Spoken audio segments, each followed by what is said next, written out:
e a gente tá olhando pra esses erros e tá falando, olha, tá vendo aqui que a gente errou? Começou nesses Ó, indícios olha, aqui. olha como a gente errou, olha como a gente era imbecil. Não, vamos cometer esse erro novamente. Então a história serve muito pra isso, pra ensinar, entendeu? Já que com o passar dos anos o ser humano cometeu diversos equívocos, boa palavra, com falta de uma palavra melhor, mas e aí a gente tem que olhar pra esses equívocos esses que muitas vezes mataram milhões, e aprender. Só que eu já percebi que o ser humano ele tende a repetir os mesmos erros. Parece que é um ciclo, né? É cíclico, cara. É só você ver o que tá acontecendo no Brasil agora, no próprio mundo, né? Essa retomada aí da extrema-direita e o simbolismo disso. E o que isso significa. E como a gente tá de novo cometendo os... Cara, eu vi um artigo muito legal na Folha, eu esqueci quem foi o cara que escreveu esse artigo, mas o artigo era o seguinte: por que votaram em Hitler? E era um artigo mostrando por que a sociedade daquela época e a Alemanha, que era um dos países onde a educação era mais desenvolvida na Europa, como que essa galera estudada, inteligente na teoria, Sim. como essa galera acabou votando no Hitler. E aí você lê e você faz imediatamente um paralelo com o que a gente tá vivendo. Com a ascensão da extrema-direita e bolsonarismo, essa porra. E como, mano, é muito parecido. Tudo. Como você vê essa burguesia abraçando o bolsonarismo, como naquela época a burguesia abraçou o nazismo, como sempre tem isso, a organização do nazismo, por que ela nasceu? Para combater o comunismo. Então a galera de esquerda estava começando a se organizar, a burguesia se viu ameaçada por essa galera e acabou se unindo, digamos ali, aceitando o nazismo. Foda-se que é nazismo. Eles aceitaram isso porque a esquerda estava se organizando e era mais importante se organizar com os nazistas para combater essa esquerda do que se juntar à esquerda, porque a esquerda era muito pior do que para eles, né? Então a ascensão do nazismo é também uma resposta direta à organização da esquerda ali, dos comunistas, digamos assim. Então quando você enxerga os paralelos e como muitas coisas que aconteceram naquela época estão novamente acontecendo, você tem a criação de um inimigo que no caso hoje em dia não existe, né? Porque não existe a ameaça do comunismo, como essa galera fala. Se você perguntar pra qualquer pessoa que te chama de comunismo, pergunta pra essa pessoa o que é o comunismo. Ela não sabe explicar. A pessoa não faz a menor ideia do que é o comunismo.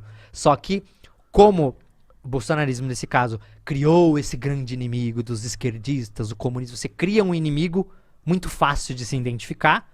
A pessoa não precisa saber quem é esse inimigo, mas você cria esse inimigo e você coloca todas as mazelas da sociedade nas costas dessa galera. Todos os problemas é essa galera. Cara, tudo de ruim que acontece no mundo, no Brasil, é culpa dos esquerdistas, dos comunistas, sei lá o quê. E aí você vai inflamando essa população, essa galera contra um inimigo em comum. E entenda uma coisa, galera.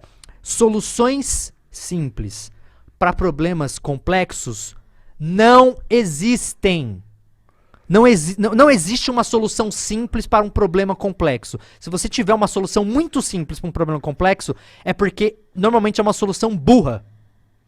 Então, nunca você vai conseguir falar, e esses movimentos, eles costumam tratar problemas complexos dessa forma. De que, um problema muito complexo, a culpa é isso aqui, ó. É simples assim. Não é. Mas eles colocam um culpado, criam um culpado pra isso e vai inflamando a sociedade dessa forma. Eu pensei que... Mano, eu vi um vídeo hoje que eu pensei que eu nunca veria na minha vida. Que é a galera que tá se manifestando aí, fazendo saudação nazista, mas assim... mas aí... Muita gente, irmão. Tem isso, mas também tem a galera falando que isso é uma saudação à bandeira, né? Porra nenhuma. Não é. Porque é mais pra cima. A saudação é uma mão reta. Pra né? mim isso aí é uma desculpa, tá ligado? Pra tipo assim, pra passar batido. Mas, caralho, será que isso aí... Que coincidência. Eu fiquei em choque Mítico, vendo isso, mano. será que é uma coincidência que a gente tá vendo isso, sabe aonde? Em Santa Catarina, o estado brasileiro com o maior número de células nazistas? Santa Catarina, procurei. É o estado brasileiro com o maior número de células nazistas. Mas assim, de longe. Muito longe. Não é tipo assim, aqui tem 3, aqui tem 4 e Santa Catarina tem 7. Não. É tipo assim, aqui tem, sei lá, 6, aqui tem 7, e Santa Catarina tem 90 e poucos. Caralho. 70 e poucos. É muito. Que coincidência, né? Acho uma coincidência que a gente esteja vendo esse vídeo logo nesse estado. Não, mas Eu vi esse vídeo. Não e quer fiquei dizer em choque, que mano. todo mundo lá, pelo amor de É, Deus, a sim. gente está vendo uma manifestação. podia ser em Gol- São Paulo, podia ser em qualquer lugar. Uma manifestação golpista.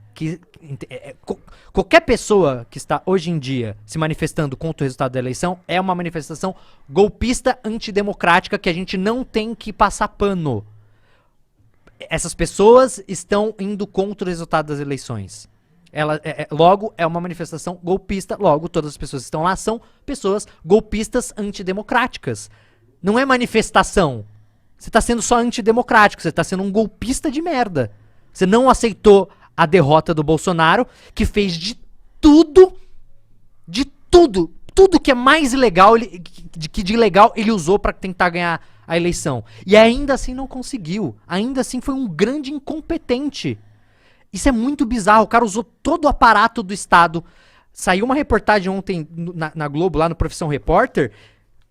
Um absurdo. O Caco Barcelos Eu vi isso aí, eu fiquei em com choque, compra de votos, usando Bolsa Família pra comprar voto pro Provado, Bolsonaro. mano, tipo Tá assim- lá, claro, provado que o prefeito da cidade estava comprando voto. Se você não E votar nesse cara, você vai isso- perder seu auxílio. tá Isso ligado? aconteceu no Brasil inteiro. A gente vai descobrir muito mais casos desse, pode ter certeza. E não só isso, todas as PECs ilegais do Bolsonaro. Transformar o Brasil em estado de emergência pra passar essas PECs é ilegal o que ele fez. Medidas... Isso é importante as pessoas entenderem. Em ano de eleição, você não pode simplesmente sair metendo um monte de PEC, um monte de coisa populista pra ganhar voto.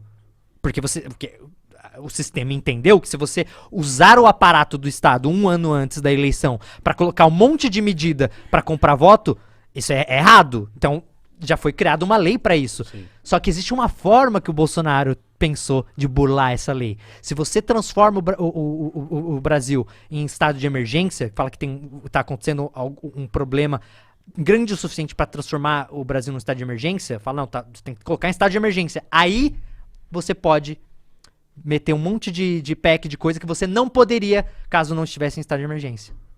Entendeu o que ele fez? Ele falou, está em estado de emergência, não deveria ser decretado estado de emergência, pelo que eu vi muitos especialistas falando, e aí ele usa isso pra meter um monte de PEC de coisa populista, muitas que terminavam dia 31 de dezembro, só pra tentar conseguir ganhar a eleição. Ele fez de tudo e não conseguiu. O que me deixa mais puta, assim, tal, porque, tipo assim, eu vejo que as pessoas, elas não... É aquilo que você falou, elas não conseguem defender o argumento delas.